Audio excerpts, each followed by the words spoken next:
Madame, Monsieur, bonjour et merci de nous rejoindre pour un nouveau forum. Il se disait prêt à battre n'importe quel candidat à la présidentielle de 2020, mais au finish, on ne le retrouve pas sur la liste des candidats retenus par la Commission électorale nationale indépendante. Que s'est-il passé et comment se prépare-t-il à vivre cette période électorale au Togo? Nous avons invité pour vous cette semaine Christian Speaker, docteur Christian Speaker, qui nous fait l'honneur d'être au plateau aujourd'hui. Docteur, bonjour. Bonjour, M. Boucor. Comment allez-vous? Ça va très bien. Docteur Christian Speaker, vous êtes juriste. Oui. Vous exercez une profession notariale. Oui. Je suis juriste de formation, je suis dans le notariat. J'interviens aussi en tant que chargé de cours en master droit notarial. En Allemagne? Et au Niger. Parce qu'on avait créé cette formation en 2016 pour la sous-région. Donc, comme c'est mon domaine, on m'a fait appel pour intervenir. Donc, il y a même des étudiants togolais qui sont envoyés, que j'encadre chaque année. Certains même sont actuellement en formation ici. Et vous êtes donc, j'ai eu du mal, il faut le dire, à trouver le titre exact. Candidat déclaré, candidat aspirant, candidat récalé, candiat... Je ne sais comment il faut l'appeler, parce que vous avez été candidat. Quand on dit recaler, c'est il faut aller à un examen pour se faire recaler. Je n'ai pas encore passé l'examen, donc je ne suis pas recalé. Je suis un candidat déclaré. Mais d'abord, je vais vous dire que, en me présentant devant vous, je me présente en tant que Togolais, c'est-à-dire Togolais de corps, mais allemand d'esprit. Cela veut dire que, la société corrompt. La société corrompt en sens que lorsque vous vivez dans un milieu pendant très longtemps et vous finissez par adopter le système de ce pays. C'est ce qui se passe en moi actuellement. J'ai passé un bon moment en Allemagne. Donc ce qui fait que je suis façonné par la société allemande, transformé complètement. Ce qui fait que quand je raisonne en allemand. Tout ce que je fais, je le fais en allemand. Et pendant les vacances, quand je viens à Lomé, et je constate que les choses ne s'accommodent pas tellement comme moi je le conçois là-bas. Donc je me suis dit, si je reviens, certainement que je peux apporter quelque chose de potable, quoi. Vous allez constater qu'en Allemagne, ou disons en Europe, l'Allemagne, c'est un modèle pour l'Europe. Disons la première puissance économique. Oui, effectivement. Donc pour moi, avec ce système, si je l'importe au Togo, donc certainement dans la sous-région, le Togo deviendra, disons, un modèle pour la sous-région comme l'Allemagne est un modèle pour l'Union européenne. Donc quand j'étais venu et j'ai fait mon programme de société, c'est-à-dire d'abord, ça va se baser sur un système parlementaire. Pourquoi un système parlementaire? Parce qu'avec ce système, donc il n'y aura plus des élections présidentielles. Parce que, élection semi-présidentielle, par exemple, puisque avec le système semi-présidentiel, vous allez constater qu'il y a toujours des problèmes en Afrique. Or, ça ne va pas du tout.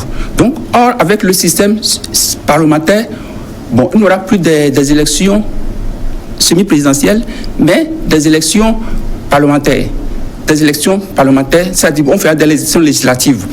Donc, le parti qui arrive à avoir la majorité, automatiquement, le chef de ce parti deviendra Premier ministre ou bien chancelier. Bien sûr, ce n'est pas le chef de ce parti qui devient automatiquement, puisque avant d'aller aux élections, les partis choisissent quelqu'un pour le représenter en tant que candidat à la chancellerie.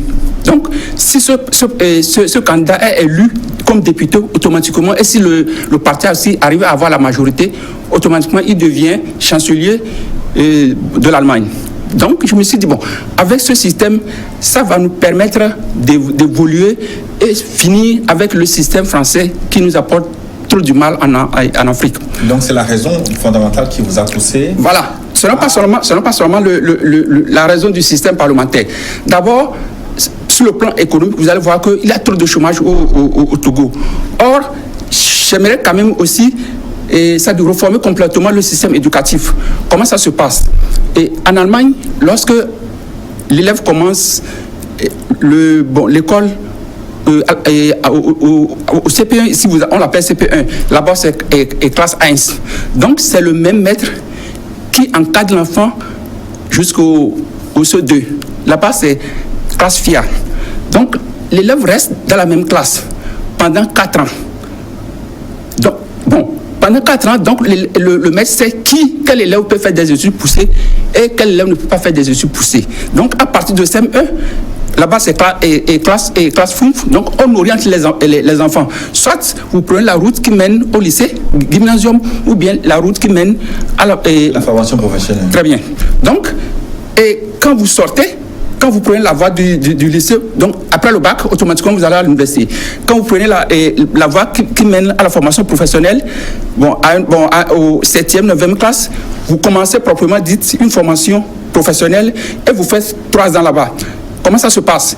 Vous passez une journée dans une école de formation et 4 journées dans une entreprise, donc puisque dans une semaine ça fait, enfin, semaine ouvrable, donc ça fait les jours ouvrables, ça fait 5 jours, donc vous passez 4 jours dans l'entreprise et 1 jour dans une école. Donc c'est comme ça que ça fonctionne. Si vous sortez automatiquement, vous trouvez affaire, soit là où vous êtes formé, on vous embauche, ou bien vous pouvez chercher ailleurs. Donc il n'y a pas de chômeurs en Allemagne. C'est ça, mais c'est ce qui fait qu'en Allemagne, le chômage, je ne peux pas dire qu'il n'y a pas de chômage zéro, mais le chômage est toujours bas par rapport aux autres pays européens. D'ailleurs, même les Français ont toujours cherché à s'aligner sur le système allemand, mais ils n'en arrivent pas parce que c'est une question de culture, de rigueur. Oui, justement, vous avez lâché le mot, c'est une question de culture, mais alors que ce que vous avez envie de faire, oui, j'ai l'impression que c'est du copier-coller. Vous voulez copier le modèle allemand, imposer à des Togolais ce n'est pas imposé à des Togolais, mais est-ce que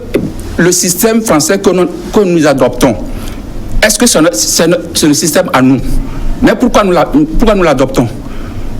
Mais quand vous choisissez une voie pour aller quelque part, si vous n'arrivez pas que cette voie ne peut pas vous amener, mais il faut choisir.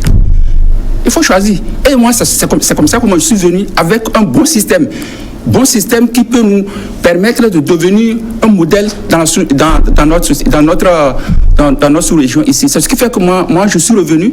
Bon, et apparemment, bon, et je n'ai pas, et disons, bon, je ne suis pas allé jusqu'au bout. Pourquoi? Tout simplement, je constate que les conditions ne sont pas réunies. On va reparler de ces conditions. D'accord. Et si vous le souhaitez bien, il faut qu'on creuse davantage votre idée. Quand vous dites que le système français ne marche pas, est-ce que ce n'est pas une affirmation gratuite? Non. Bon, qu'est-ce qu'une affirmation? Bon, d'abord, moi-même, j'ai fait mes études en France. C'est en France que j'ai fait le droit. J'ai fait de maîtrise jusqu'au doctorat en France. Donc, parce que le système qui ne marchait pas. Mais le système ne marche pas parce que quand vous sortez, bon, parce que c'est difficile même à trouver à faire. C'est difficile à trouver à faire, tout simplement parce que c'est théorique. C'est théorique. Par exemple, je prends quelqu'un ici. Bon, non, ici, on n'a qu'une seule voie. Bon, la voie qui mène au lycée. Vous avez le bac, vous commencez l'université, vous finissez, trouvez le stage à faire, vous n'arrivez même pas. Mais comment vous pouvez parvenir? Comment vous pouvez parvenir? Donc c'est un système, le système, que ce soit politique et juridique, économique, le système français ne marche pas en Afrique. Ce n'est pas moi qui le dis. Mais qu'est-ce qui vous dit que le système allemand marcherait en Afrique? Mais pourquoi? Mais est-ce que vous avez déjà... Comment vous pouvez affirmer que ça ne peut pas marcher ce que vous n'avez pas goûté? Est-ce que vous l'avez déjà goûté? Donc, affirmer d'avance avoir des préjugés. Des préjugés. Donc, il faut goûter quelqu'un pour pouvoir l'apprécier. Moi, c'est parce que moi, je l'ai goûté, je sais ce que c'est. C'est pourquoi je voudrais la mener chez nous. Mais c'est une question d'adaptabilité aussi. C'est-à-dire que si ça marche en Allemagne, est-ce que ça veut dire que forcément en Afrique et au Togo, le même système va marcher? Est-ce que c'est le même peuple? Est-ce que vous avez interrogé la psychologie? Mais monsieur, vous-même, vous appréciez les Allemands. Quand vous mais qu'est-ce que vous en savez? Attendez-moi. Si vous appréciez quelqu'un, c'est que vous aimez la personne. C'est que si la personne vient chez vous, vous allez l'accueillir à bras ouverts. Ou bien? C'est ça?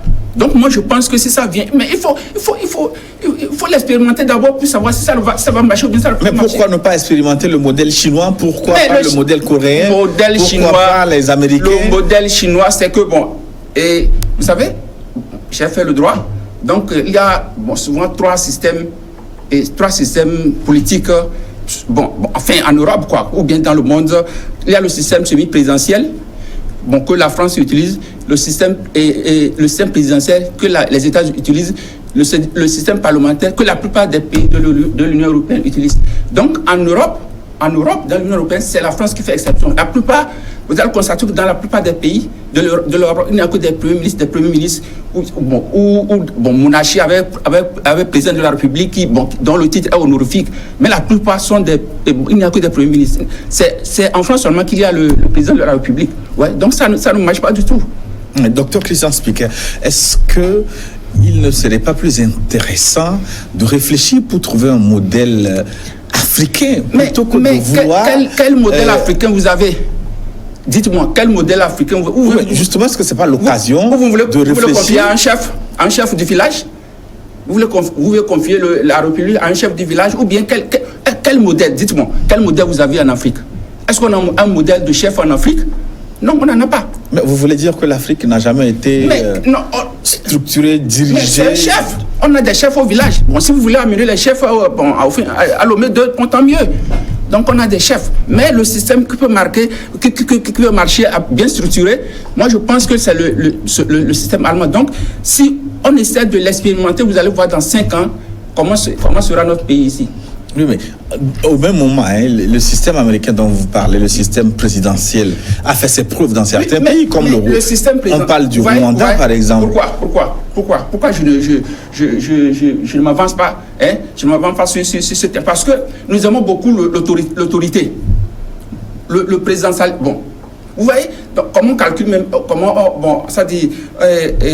on qualifie même les régimes africains, ce sont des régions présidentialistes. Ça dit que ce sont des régimes forts. Le chef, il est fort, c'est lui qui décide. Bien sûr, théoriquement, on parle de séparation de pouvoir législatif, pouvoir pouvoir exécutif et puis aussi judiciaire. Donc les trois, vous voyez. Donc, mais dans les faits, tous les trois se réunissent entre le pouvoir exécutif. Donc c'est ça ne peut pas marcher. Ça ne peut pas marcher. Mais ça ne peut pas marcher. Ça ne peut pas marcher. Alors, je vais vous dire une chose. Dans le système parlementaire, par exemple, à chaque séance au Bundestag, la chancelière est là. Donc, ça dit, elle est assise comme les députés. Vous voyez? Donc, moi, je suis façonné par cette façon de faire, de voir. Chaque fois, les députés de l'autre bord l'interviewent. Donc, elle est assise comme ça. Moi, ça me plaît beaucoup, quoi. Oui, peut-être parce que c'est le système que vous connaissez le plus. Non, c'est pas ce que je connais maintenant. Ce système, la personne qui dirige est plus proche de ses concitoyens. Le président Faure est élu en 2015. Combien de fois il s'est présenté à l'Assemblée pour s'adresser aux... Pourtant, c'est bien écrit dans notre Constitution. Oui, mais en 2019, le président était devant l'Assemblée nationale. Mais en 2019, il n'est pas élu en 2019. De 2015 à 2019, il y a combien d'années? Non, ce sont des choses qui ne collent pas. D'ailleurs, même quand les grands événements viennent, chaque année, à la fin d'année, il ne s'adresse même pas à son peuple. On ne sait même pas où il est. Ça ne marche pas. Il y a des messages à la nation. Mais ça ne marche pas du tout. Ça ne marche pas du tout. On dirait que vous ne suivez pas l'actualité. Quelle actualité? Moi, je peux vous dire que je suis plus... Il ne faut pas penser que ceux qui sont à l'étranger sont sous-informés. Nous, quelque chose qui se passe à la minute maintenant, on est au courant en Europe. Même d'abord, vous n'arrivez même pas l'internet, c'est gratuit chez nous. Vous, il faut d'abord aller faire tout ça. Alors qu'à la minute, moi, je sais ce qui se passe. Ce qui se passe en Europe. Donc, je peux vous dire que ce qui se passe ici au Togo, je suis plus informé que vous-même. Bon, c'est vous qui le dites. Docteur Christian Spiquet, qu'est-ce que vous voulez faire là? Est-ce que ça ne s'appelle pas colonisation? Non! Aller exporter un système européen venu plaquer. Non, ce n'est pas. Bon, écoutez-moi. Le système que vous adoptez maintenant, est-ce que c'est à vous? Le système semi-présidentiel que vous adoptez, est-ce que c'est à vous? Répondez-moi, est-ce que c'est à vous? C'est le système français. Ici, c'est moi qui pose les questions. Oui, mais moi, je vous rebalance la question. Est-ce que c'est à vous? Ce n'est pas à vous. Comment ce n'est pas à vous? Parce que la constitution du Togo a été votée par les députés togolais. Et le système semi-présidentiel dont vous parlez, de toutes les façons, ce système a des accommodations. Ce ne seront pas les Allemands qui viendront voter. Ce sont les Togolais qui vont voter. Je ne dis pas que je vais mettre le système parlementaire, les Allemands viendront voter ici. Non, non. Ce sont les Togolais qui vont voter. Seulement, je pense que le système, c'est ça qu'on peut l'utiliser pour que le Togo marche. Parce que si mais sur quelle base vous faites cette affirmation? Parce que ce n'est pas parce que ça marche en Allemagne, en Europe, qu'au Togo, forcément, nous sommes en face d'autres peuples, nous sommes en face d'autres civilisations. Docteur Speaker. Bon, depuis l'indépendance, c'est le même système qu'on utilise. Mais ça ne marche pas. Qu'est-ce que ça veut dire quoi, ça ne marche pas? Ça ne marche pas parce que à chaque, je ne sais pas, quand on fait la constitution, quand le terme arrive, disons on dit de 2 mandats ou bien 3, de 2 mandats, quand le terme arrive, automatiquement, donc on change le problème de limitation se pose. Ouais, donc mais en Allemagne, il n'y a pas de limitation. La chancelière Angela Merkel, elle a rempilé. Oui, c'est ce que. Mais les choses sont transparentes. Les choses sont transparentes. Rempiler, c'est bon. Effectivement, il est dans son cadre, mais les choses sont transparentes. Ce qui fait que là-bas, c'est le problème de transparence. En Afrique, il n'y a pas de transparence. Et puis, pourquoi les gens, chaque fois, là, c'est au niveau du 4e mandat, 5e mandat, tout ça, ça ne va pas. Et puis, les gens s'entretuent, il faut voir comment on perd je ne sais pas, nos concitoyens chaque jour à cause de limitation de mandat. Donc, avec ce système... On perd des citoyens, je n'ai pas compris. Mais ça dit, on tire sur les citoyens, c'est ce que je voudrais dire. Où ça? Ah bon? Donc depuis 2017, il n'y a aucune tête qui est tombée ici, on n'a pas tiré sur les citoyens. Ah bon? Vous l'avez dit, mais non, je ne le dis pas. Moi, je vous pose la question. Est-ce que vous avez les statistiques? Ça fait combien de têtes qui sont tombées? Ah bon? En 2019, en 2018? C'est pourquoi je vous dis que je suis plus informé que vous-même, que vous êtes sur le terrain. Moi, je souhaite avoir des informations précises. En 2019, combien de têtes sont tombées? Je donne un exemple très précis. Ouais. Je ne suis pas ici en ce moment, mais est-ce que, je ne sais pas à quelle date, mais est-ce qu'un enfant, un apprenti mécanicien n'est pas tombé comme ça sous balle? Je ne sais pas. Je ne sais pas si c'est le chef d'État ou je ne sais pas qui a tiré là-dessus le jeune homme. Alors que le jeune homme, c'est un jeune homme, il ne manifeste pas. Mais il est tombé. Vous allez me contredire? Oui ou non? Est-ce qu'un apprenti mécanicien n'est pas tombé comme ça, sous les balles? Moi, je cherche des statistiques, simplement. Non, je n'ai pas besoin. Dire simplement qu'on tue, on tue. On ne tue pas. Donc, tout ce qui circule là, dans les réseaux sociaux, là, donc on ne tue pas. Je ne dis pas le contraire. Moi, le dire comme ça, c'est comme si... Moi, je vois comment dirais-je, tous les images nous parviennent en Europe, chaque fois, comment... Oui, par année, ça fait combien de têtes qui tombent? Moi, je voudrais des précisions, simplement. Je vais vous dire une chose. Ouais. Et en tant que juriste, le droit fondamental, le droit humain, c'est très important. Même si une personne perd la vie, c'est très important. Ouais. Est-ce que vous comprenez? Je comprends. Donc, ça ne suit pas. Il ne suit pas de 2 personnes, bien 3 personnes. Une personne, même ça, c'est une vie menée. Ce qui se passe ici au Togo, et si c'était en Europe, vous allez voir ce qui va se passer. Vous allez voir ce qui se passe. Même concernant ce petit enfant-là. Mais bon, la personne qui a tiré là-dessus, vous allez voir. Mais ici, quel que soit ce qui se passe, on se comporte, je ne sais pas, en tout puissant, rien ne se passe, on a tous les pouvoirs. Mais ça ne peut pas continuer comme ça. Ça ne peut pas continuer comme ça. Il faut que les choses changent. Il faut que les choses changent. Sinon, le Togo n'avance pas. Le Togo n'avance pas. Il faut que le Togo avance. Mais pour que le Togo avance, et je vais vous donner un exemple. Bon, quand vous voulez construire une maison, il faut d'abord une fondation très forte.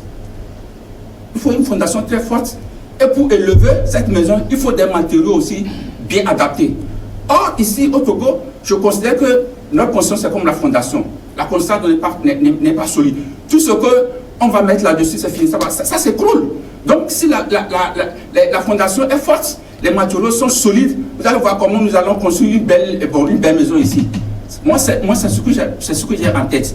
Donc, qu'est-ce que j'appelle la fondation? C'est le système, la constitution. Donc les matériaux, ce sont les institutions comme la Cour suprême, comment dirais-je, la Cour constitutionnelle, ainsi de suite, quoi. Donc il faut des choses indépendantes qui sont libres. Quand il y a une décision qui vient, la personne qui rend un jugement, il faut que la personne la rende d'une façon indépendante, libre, en âme et conscience. Voilà, c'est ce que moi je veux pour le pays. Oui, mais cette transformation, est-ce qu'il faut être forcément président de la République pour amener ces changements? Mais voilà, vous êtes bienvenus. Au moins pour une fois, j'ai posé une bonne question. Oui, en 2015, en mars 2015, et j'ai écrit au président de la République et sur 4 pages. Et je lui ai même au courrier mon premier livre, dont le titre est « L'Allemagne doit-elle éternellement payer pour ses voisins ?» Ça concerne la crise de l'euro en 2013. Quoi. Donc, je l'ai fait très poliment pour lui donner des suggestions que, tel que je vois le pays, s'il arrive à gagner, donc automatiquement, qu'elle change de système et puis qu'elle s'adresse à la population, que ce mandat sera un mandat de réforme, de grande réforme. Moi, je lui ai donné ce qu'il fallait faire, le système, l'éducation, comment les choses se passent. Donc, automatiquement, il aura encore la confiance du peuple. J'ai envoyé le courrier par lettre recommandée avec accusé de réception. L'accusé m'est revenu en Allemagne. Cela veut dire qu'ils ont réceptionné ce courrier, mais rien. Ça veut dire quoi, rien? Cela veut dire que, quand je n'ai pas, est-ce que, je vous remercie de m'avoir envoyé tout un. Moi, donc, si je vous envoie un courrier, je n'ai pas de réponse. Qu'est-ce que je veux dire? Soit ça ne vous intéresse pas, soit ce que j'ai dit ne vous intéresse, ou bien, je ne sais pas. Mais de toute façon, moi, j'ai reçu l'accusé de réception comme preuve. La lettre lui est arrivée. Donc, comme je n'ai pas de retour, or, je suis, ma conscience, ma conviction me dit que ce système, c'est bon pour le Togo. Alors, c'est pourquoi, en 2019, je débarque. Et pourquoi vous n'êtes pas allé plus loin? Vous venez à Lomé, vous demandez audience, parce que vous revenez régulièrement au pays.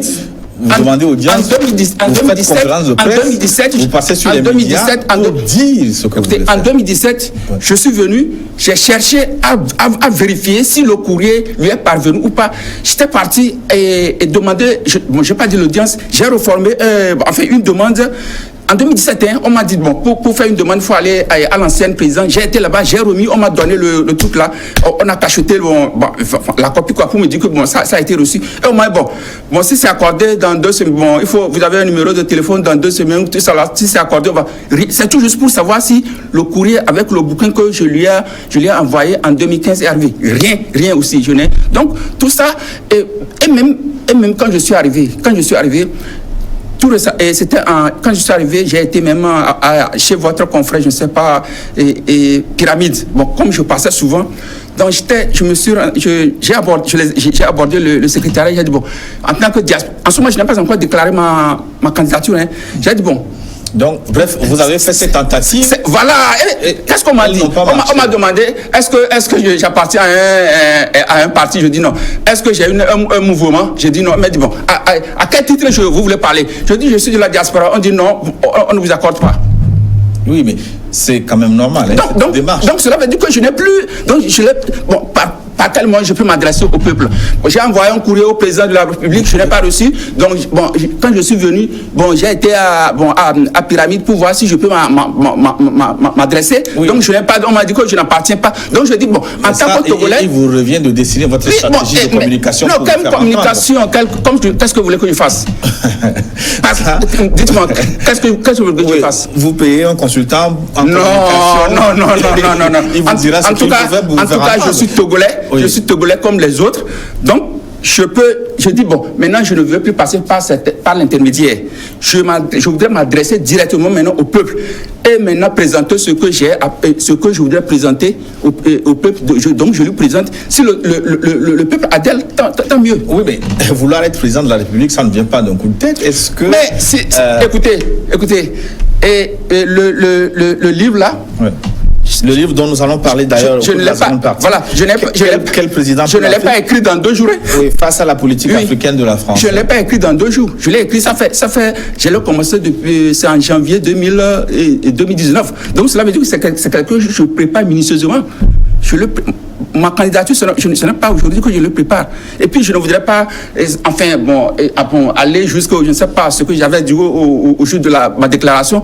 Moi, déjà, je peux vous dire, quand moi j'étais en classe de 6e, je dis bien en classe de 6e, notre professeur, c'est une soeur, s'appelle la soeur Justine. Elle est actuellement à ta famille. Quand vous arrivez dans la première semaine, on vous demande qu'est-ce que vous voulez devenir plus tard. Moi, j'ai écrit, c'est elle-même qui me l'a rappelé quand je suis revenu en 2014. Elle m'a dit, bon, qu'est-ce que vous faites, où est-ce que vous êtes? J'ai dit, bon, je suis en Allemagne. Qu'est-ce que vous faites? Je lui ai dit que bon, je suis juge de formation et je vis en Allemagne, ma femme est allemande. Elle dit, bon, vous vous rappelez ce que vous avez dit quand vous étiez en 1977, je vous ai demandé d'écrire, j'ai demandé à chacun d'écrire ce qu'il voudrait faire plus tard. Je lui ai dit non, ma soeur, vous avez écrit président de la République. Vous voyez? Donc déjà, ça dit, et je ne peux pas parler de prédestination, mais déjà je sens en moi ce que je vais faire plus tard. Donc, quand j'ai décidé, même quand je suis en 2017, j'ai dit, bon, je vais créer un parti. Quand je suis revenu, ça a coïncidé avec l'événement de 2019. Je suis reparti, mais j'ai dit non. 2019, vous parlez de 2017. De 2017 plutôt, le 19 août 2017. Donc quand je suis venu, je suis arrivé en juillet, donc les événements ont commencé en août. Donc vu la situation, je suis reparti. Je me suis dit, bon, et maintenant on est en 2019, je ne peux plus créer un parti, donc je peux aller en tant que candidat indépendant. Mais en déclarant ma candidature, moi j'ai posé des conditions claires. On va revenir sur ces conditions, voilà. Mais la candidature elle-même, est-ce que c'était une candidature sérieuse? Aviez-vous autour de vous une équipe capable d'engager une campagne? Mais vous avez dit que les gens qui sont autour de moi, ils sont capables. Hein? Ils sont capables, vous les connaissez. Bon, je ne vais pas donner leur nom aussi, mais vous les connaissez. Ils sont capables. Je suis toujours. Mais quand tout ce que vous lisez. Bon, quand je suis venu, bon, je suis reparti en Allemagne parce que bon, j'étais un peu malade, je suis reparti en Allemagne. Mais on est toujours en contact. Tout ce que j'écris, je ne suis pas sur place, mais je l'écris. Vous lisez tout ce que j'écris. Donc, on est en contact permanent. En contact permanent. Les choses, comment les choses vont. On attend seulement mon retour. Les choses marchent. Mais tout le temps, moi, je posais mes conditions. Parce que les gens il ne s'agit pas d'aller aux élections. Mais quand vous voulez faire quelque chose, vous savez, tout en sachant que ce que vous allez faire, ça ne veut pas aboutir. À quoi bon de le tenter si vous êtes conscient avec vous-même? Et vous parliez de conditions, notamment quand je vous ai lu, vous avez parlé de réforme de la Commission électorale nationale indépendante, oui. La recomposition de la Cour constitutionnelle, oui. Et le fichier électoral. Ce sont les trois conditions fondamentales que vous avez posées. Oui, les trois conditions. Oui, mais la Cour constitutionnelle a été réformée. Je vais vous poser une question. Si vous avez une voiture blanche, vous passez la peinture noire, ça devient tout noir. Bon, pour vous, en âme consciente, vous-même, vous savez pertinemment que c'est une voiture blanche, mais vous trompez la vigilance les autres. Si vous circulez, la personne qui n'a jamais vu votre voiture va dire « Ah, la voiture là, c'est une voiture noire ». Mais en réalité, les gens qui vous entourent, vous-même, vous savez que c'est une voiture blanche. Donc, vous êtes de mauvaise foi. Donc, moi, je peux pas dire que la Cour constitutionnelle... Bon, dites-moi. Et qui était le président de l'Assemblée et le président de la Cour constitutionnelle avant? Qui? C'est qui? Mais dites-moi, avant la réforme, qui est président de la Cour constitutionnelle avant? Répondez-moi à la question. C'est moi qui pose les questions. Mais, bon, moi je vous le dis, c'est Abdou Assouma. Mais qu'il est maintenant? Qu'il est maintenant? Et vous l'avez dit qu'on a changé quelque chose? Non, moi je ne suis pas naïf, hein? Je ne suis pas naïf. Et vous, quand vous parliez de recomposition de la Cour constitutionnelle, qu'est-ce que vous mettez dans ce vocable? Et recomposition. Moi, j'aimerais qu'il y a de nouvelles têtes. Dans mon projet, moi, j'avais prévu des gens, des juristes éminents et apolitiques, et qui seront élus et par les députés après leur audition. Moi, c'est ce que j'avais prévu dans mon projet. Ouais. Or, est-ce que ceux qui sont là-bas, vous allez me dire maintenant qu'ils sont des apolitiques? Est-ce qu'ils sont des apolitiques? On ne connaît pas leur bord. Mais non, quand même. Mais le Togolais, les gens, on prend les Togolais pour des naïfs, je ne sais pas. Hein? Moi, personnellement, je ne suis pas naïf. Je ne suis pas naïf. Je sais que si je vais à cette élection, les résultats sont de toute façon, le pourcentage, c'est déjà, tout est calculé. Le jour même, on va faire ressortir ça. D'ailleurs, en 2015, est-ce qu'on a fini, est-ce que le dépouillement, je ne sais pas, bon, tout est fini avant que le résultat, je ne sais même pas, on a commencé par le nord, parce qu'on sait que le nord, bon, il y a un peu de trucs. Quand on a commencé le dépouillement par le sud, automatiquement, on a proclamé les résultats. Mais non, c'est pas bon, Soyez sincères avec nous-mêmes. Donc, pour vous, la Cour constitutionnelle, telle qu'elle est composée aujourd'hui, ne vous inspire pas? Bon, de toutes les façons, bon, le 22 arrive. Le 22, on va voir, vous allez voir ce qui va se passer. Et pourquoi la CENI doit-elle être recomposée selon vous?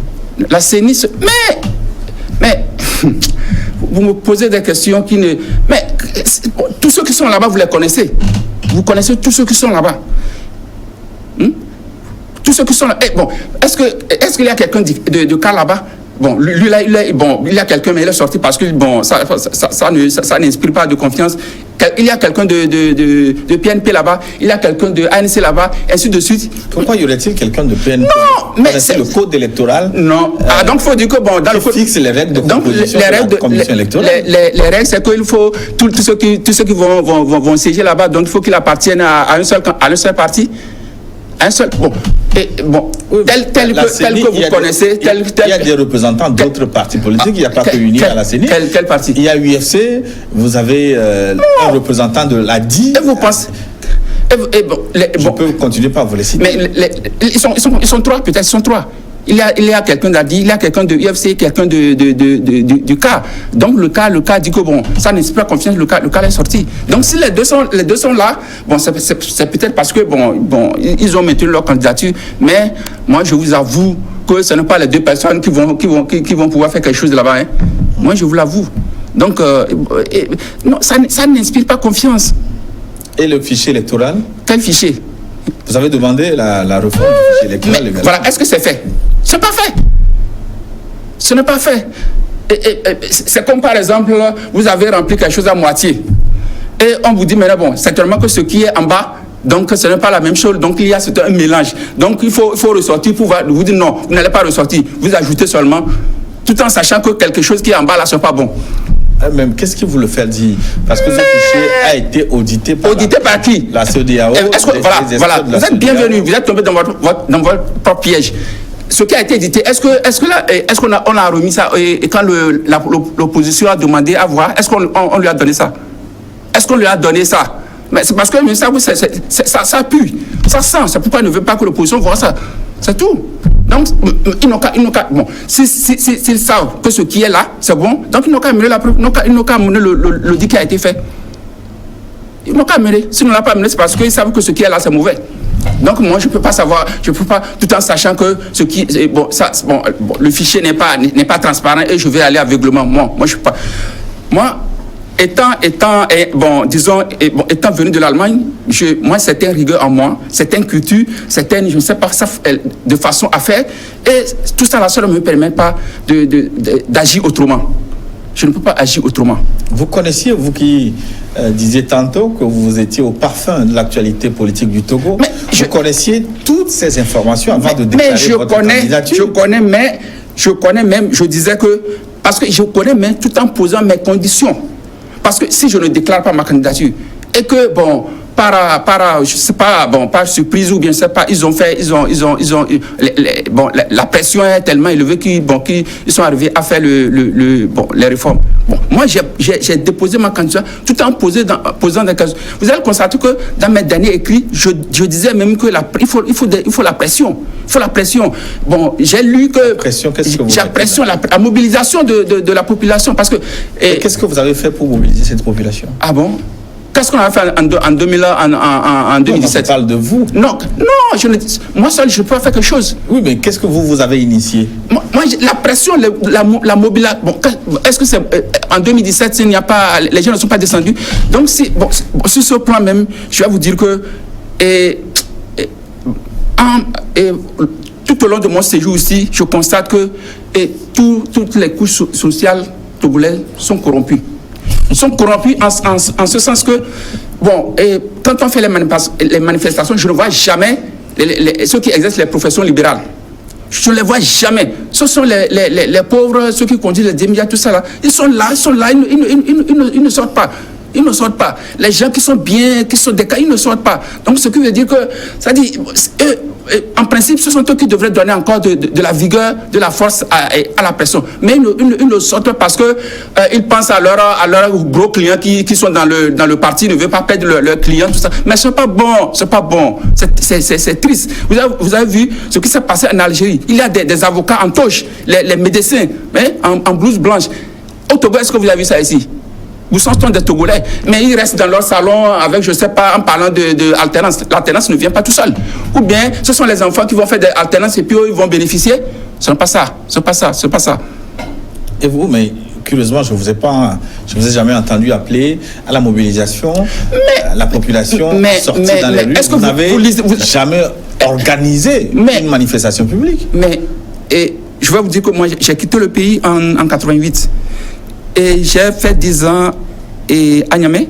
Et en 1998, je suis parti en Europe. Donc, tout ce qui s'est passé, c'est derrière moi.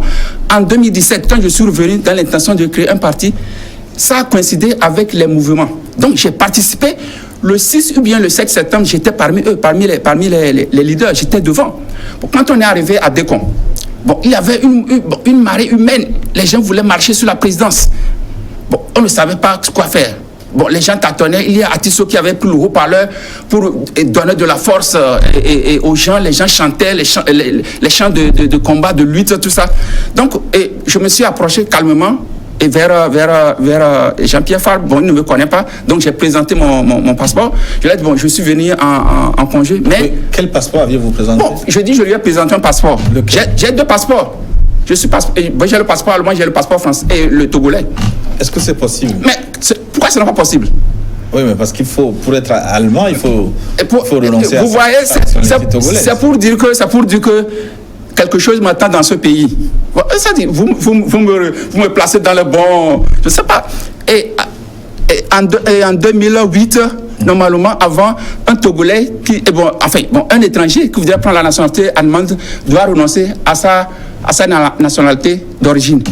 Mais bizarrement, en 2008, au moment où moi je voulais prendre la mienne, une loi est sortie en Allemagne pour dire que les pays dont les ressortissants n'arrivent pas à récupérer rapidement l'autorisation de rejet, parce que on vous promet l'intégration, vous avez 2 ans pour prouver que vous avez rejeté. Et comment prouver? Donc vous allez amener tous vos papiers à l'ambassade du Togo, là où vous résidez, et l'ambassade va vous donner un papier, et vous allez amener ce papier au service qui donne la nationalité en Allemagne. Donc, moi, cette loi est sortie.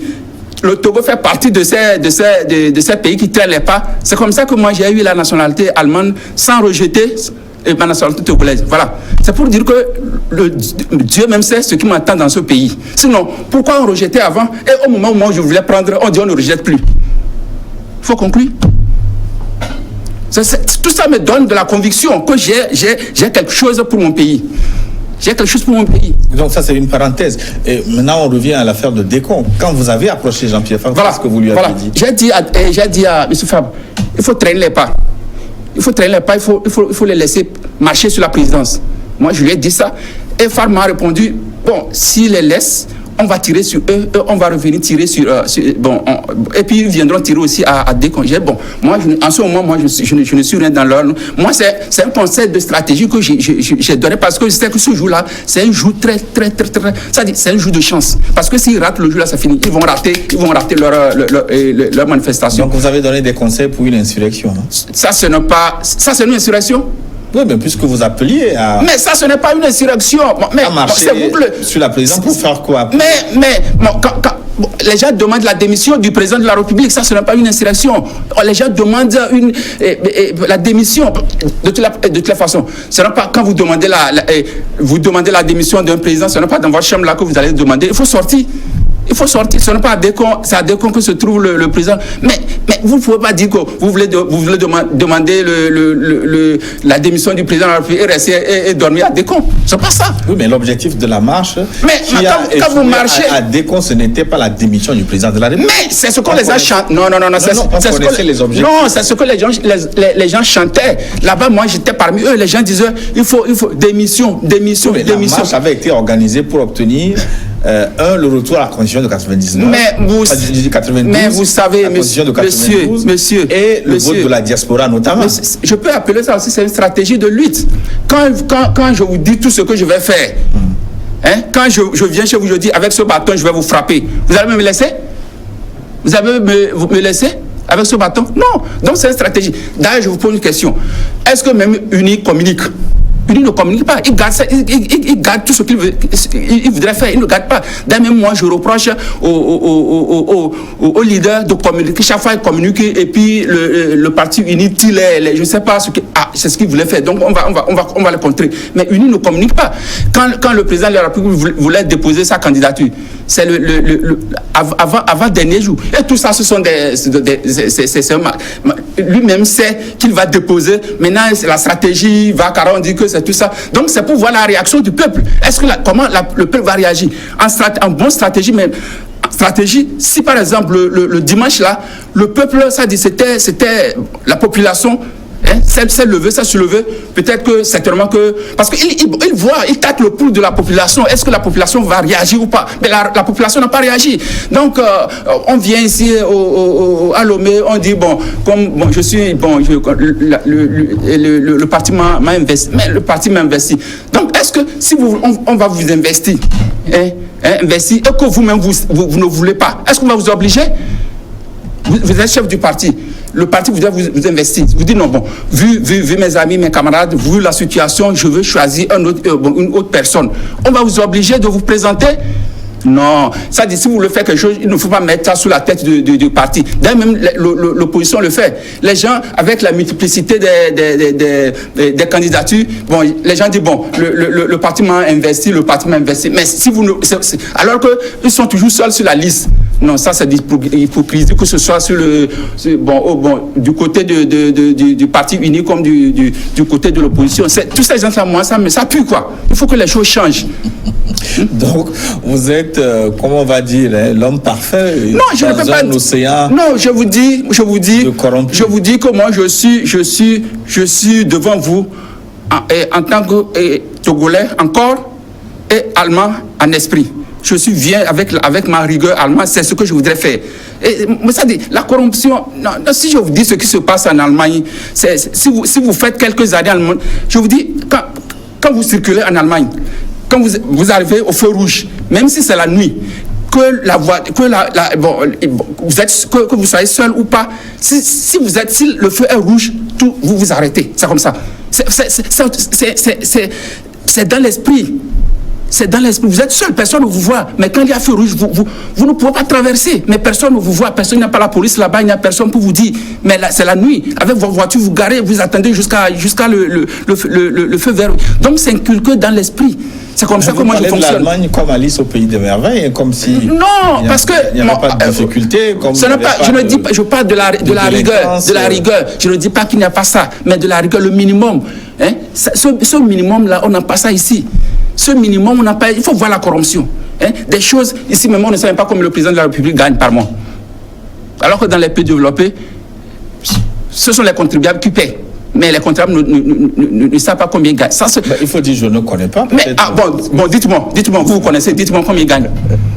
Dites-moi combien ils gagnent, informez-moi s'il vous plaît. Non, si vous cherchez, vous allez trouver. Non, où pourtant, ça existe dans la Constitution. Cela veut dire que tout ce qui est en défaveur au président de la République, on bafoue ça, quel que soit les... Mais si c'est en faveur de lui, il faut respecter la loi telle qu'il est. C'est pas ça. La loi est impersonnelle. Cela veut dire que ça s'applique à tout le monde, quel que soit votre rang. En connaissance de cette cause, vous avez quand même tenu à être candidat alors que vous saviez que la pression n'allait pas aboutir, parce qu'on en a parlé. En 2017, si les manifestations n'ont pas abouti, pourquoi en 2020, dans les conditions que vous connaissez d'avance, je ne peux pas, vous savez, d'emblée, il faut, d'emblée, je ne peux pas dire ce qui peut se passer demain. Je suis prêt. Je me mets dans une position de quelqu'un qui voudrait faire quelque chose. Si par exemple, je ne dépose pas de candidature, et puis brusquement il y a quelque chose. Qu'est-ce que je pourrais faire? Donc j'ai déclaré ma candidature. Je suis sur le terrain. en attendant de voir ce qui va se passer. Et dans mes 3 ou bien 2 derniers articles que j'ai écrits, j'ai dit, bon, si les 3 conditions ne sont pas réunies, moi, je ne peux pas aller les autres. Parce que d'abord, en venant, comme les gens ne me connaissent pas, qu'est-ce qu'ils disent? Ah, et bon, il y a quelqu'un encore que, bon, Uni a fait venir, tout ça. Donc, vous voyez? Donc, supposons que j'aille aux élections. Supposons que j'aille et que je perde. Ils vont dire, ah, pour sa caution, c'est Uni qui l'a donné, donc il est venu retirer. Tout ça, il y a toujours les mauvaises langues qui ont des choses à dire. Donc moi, je préfère gagner ma dignité que de me présenter tout en sachant que si je vais, je ne vais pas gagner avec ces conditions. Et pourquoi vous n'avez pas apporté votre caution à un autre candidat de l'opposition? Apporter ma caution pour quelque chose me poser. Apporter ma caution à un autre. Moi, je dis que ce n'est pas bon. Si il y a un repas que je trouve que ce n'est pas bon, je vais donner ça à quelqu'un de le manger. Si je donne ma caution à quelqu'un, c'est que je l'encourage d'aller, alors que moi, je sais que ce n'est pas bon. Est-ce qu'on dit souvent l'union fait la force en se regroupant, en ayant un candidat unique de l'opposition? Bon, est-ce que ça ne peut pas Candidat, moi d'abord personnellement, en âme et conscience, moi je ne suis pas pour le candidat unique. Parce que je vous donne un petit cas pratique. Bon, il y a 2 familles. L'une est composée de 4 héritiers, l'autre a 2 héritiers. Bon, ils ont 100 francs à partager. Et laquelle des 2 familles, il y aura la part la plus élevée chez les enfants. Quand 2 enfants à partager 100 francs et 4 enfants à partager 100 francs. Donc, les 2 enfants qui ont partagé 100 francs, ils auront chacun 50-50. Vous voyez? Donc, quand on adopte ce système, alors que pour les 4 enfants, pour l'autre famille, ça fait 25 pour 4 personnes. Or, je me suis dit, bon, avec le candidat unique, c'est plus facile pour Uni de dire, moi, j'ai 52%, j'ai 53%. Or, avec 4 candidats, Uni ne peut pas dire à lui seul qu'il a 52. Qu'est-ce qu'il a fait pour le pays pour avoir 52%? Donc, ce n'est pas de la mathématique. Non, ce n'est pas de la mathématique. Ce n'est pas de la mathématique. Même moi, j'avais dit, bon, pourquoi j'ai parlé de 4 ou bien 5, par exemple, de 4 ou bien 5 candidats. Tout simplement, un candidat issu de sa région, parce que je sais que le problème ethnique, ça existe, c'est réel en Afrique. Donc, quelqu'un qui est de la région des plateaux, qui soit candidat, quelqu'un qui est ici par exemple, Fabre, qui soit candidat, région de la savane, région je sais pas, de la Cara, ainsi de suite. Donc, si les gens sont candidats comme ça, certainement les gens auront tendance à voter pour les leurs, quoi. Donc, ça va priver Uni de voix. C'est la stratégie que moi j'ai adoptée. Mais ils ont parlé de candidat unique, moi je ne peux pas. Et puis au niveau de candidat unique, non, les gens ne sont pas francs. Ceux qui ont accepté, d'ailleurs même les gens qui font ça, qui disent on va faire candidat, ils le font tout en disant peut-être si j'ai la chance, ça va tomber sur ma tête. Donc si ça ne tombe pas sur ma tête, donc ça ne m'engage plus. On a vu ça avec le professeur Goguet. Il a subi le test. Il a subi le test avec Bouddha. Mais après, on a dit qu'il n'est pas lié de près ni de loin. Alors que ça a été choisi, il avait dit que c'est Monseigneur Kwadjo qui l'a. Mais comme il n'a pas été choisi, donc il dit qu'il n'est lié de près ni de loin. Pourtant, il a subi le test. Heureusement que M. Bouddha aussi, ça dit, je le félicite. Ça dit, il intègre quoi. Donc, il reconnaît ce que c'est que le droit. Quand il y a un contrat, ou je ne sais pas, il respecte son engagement. Dans ça, je l'apprécie pour ce point. D'accord. Il y a maintenant 10 candidats en liste dont les candidatures ont été retenues par la commission électorale. On va voir, selon vous, qui a plus de chances de gagner cette élection. Moi, je sais. Et la seconde partie aussi, on parlera de votre bouquin, Quel président pour l'Afrique face à la politique africaine de la France. Mais tout ça, on va en parler après une petite pause. On fait une pause pour l'émission de journal. On se retrouve dans une dizaine de minutes pour la seconde partie de New World Forum.